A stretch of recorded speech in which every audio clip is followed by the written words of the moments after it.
they did not achieve. Mr Speaker, this government is failing in education and has done a very bad job. Honourable Tim Grosser. Mr Speaker, there are many extraordinary things about this debate over the mixed ownership model. There is, first of all, the literally ridiculous claim that somehow we're proceeding without a mandate. But Mr Carter has just demolished, I think, this argument comprehensively. So let me...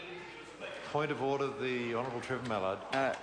Mr Speaker, I haven't been in the House and I haven't heard the previous contributions, but it appears to me that the member is anticipating an order of the day. Order. No, order. There's been a number of contributions around this issue, and in the general debate, anything can be debated in the general debate. He wasn't specifically dealing with any specific measures in legislation later being the Honourable Tim Grosser. And members mustn't interrupt other members' speeches unnecessarily. And the other strange aspect of this debate is the idea that somehow the members opposite us are looking at this in a hermetically sealed bubble with no comprehension about the context in which we're taking these decisions, and more particularly, Mr Speaker, about the state of the international economy, which is forcing some very tough choices. So let me try and explain this in very simple terms to the members opposite, so that, and I do want to pay respect here to the Mr Happy books, because I'm going to use very, very simple language here. I'm going to take you back, because these are books that I brought up my children on, and I'm sure many other members have brought up their very young children on the same series of books. So my version of the Mr Happy book here is, this is nice to have land, you see. This is, I'll take you back through memory lane. 2000, we lived in nice to have land. And these people were then in charge of Mr Nice to Have Land. And they ticked off any proposal that had the right type of label on it, that said the right things, that looked shiny and bright. And they then built up core Crown government expenditure from $32 billion, Mr Speaker, $32 billion to over $60 billion as they ticked off everything that was nice to have. But unfortunately, this happy band of brothers and sisters didn't look above them to see that there were some dark skies gathering overhead. And they started to appear, Mr Speaker, as soon as 2005 hit the shores. And we started to then run out of the good times, and over the next 3 years, New Zealand's average growth rate was less than 1% per annum, productivity tanked, the consumption debt-fueled boom continued, but the people who ruled over nice-to-have land did not see what was happening as they enjoyed themselves ticking off every nice-to-have proposal. Well, in 2008, the people who lived in this country said, thank you very much, we want some prudent economic management around this. And all of this, Mr Speaker, let us never forget, was before the collapse of Lehman Brothers, before that triggered the global financial crisis. So this country was the only country in the developed world to be in recession before the whole difficult situation unfolded around the rest of the developed world. So we have replaced nice to have land with a much tougher measure, must have.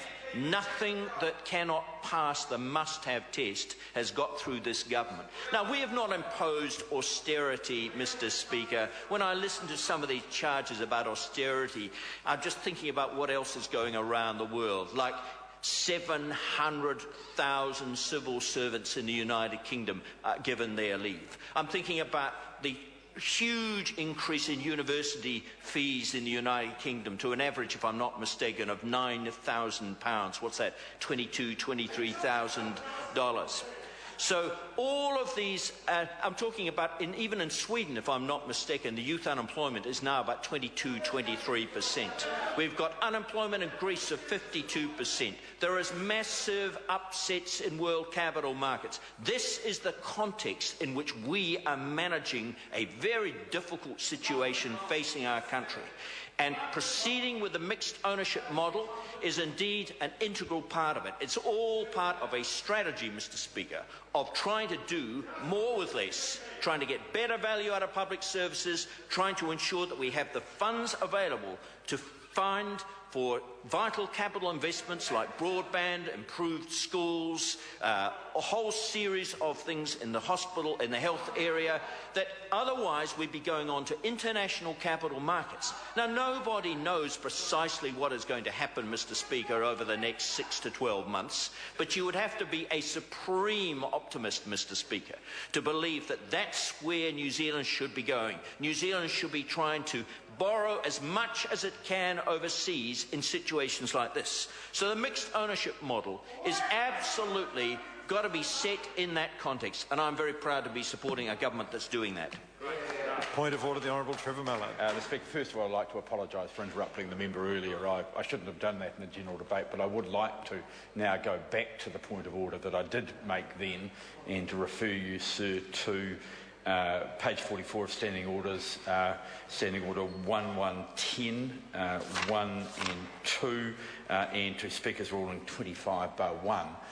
All of those are quite clear on the matter of anticipating an order of the day. It does depend on the likelihood of getting to it. It is clear that we are going to get to the mixed ownership model today. The member gave a speech that would have fitted well as a second or third reading speech on that, or in fact some of the matters would have referred to the committee stages as well.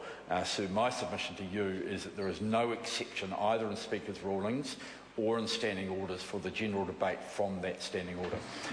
I'll hear Michael Woodhouse, the Government Whip. So the honourable member is quite right, and this has been raised in general debate in the recent past, but might I point out that in a general debate, issues of the partial float of state assets, and I've been listening very carefully on this side, have been one part of a broader discussion about choices involving the raising of taxes, the borrowing, reducing spending, investing in future assets, and to rule one part... Order. I don't believe I need more assistance on this. The debate that I expect to be coming up in the House this afternoon is a very particular debate on Part 2 of the Mixed Ownership Model Bill. That is a very specific debate. And in the general debate referring to the wider issues of whether or not New Zealand should own state-owned energy companies or not, or whether it makes sense to sell shareholding in them, whether it makes sense to buy it back, is a far more general issue. And it's not preempting a particular debate in the committee stage this afternoon, and that's why I think it would be most unreasonable for the Speaker to rule that there can't be that kind of general debate in the general debate. Point of order, the Honourable Trevor Mallard. Can I ask, therefore, that there is some discussion with the clerk as to putting the ruling you've just given into Speaker's rulings? I think it would be useful, because I think it is certainly a change from Mr Barker's ruling. I mean, I'm very happy to do that if it's of assistance to members. I just note that, the standing order currently says that in determining whether a discussion is out of order, the Speaker has regard to the probability of the matter anticipated being brought before the House within a reasonable time. And I have been mindful of that. Had it been perhaps the second reading debate coming up this afternoon, I think there might have been more merit in the member's point of order. But since it's a committee stage coming up this afternoon, I think for the general principles to be debated in the general debate is not contravening that standing order. But I'm very happy to follow it up if that's helpful to the House. Yeah. Sumaroni. The sight of a government thrashing around with our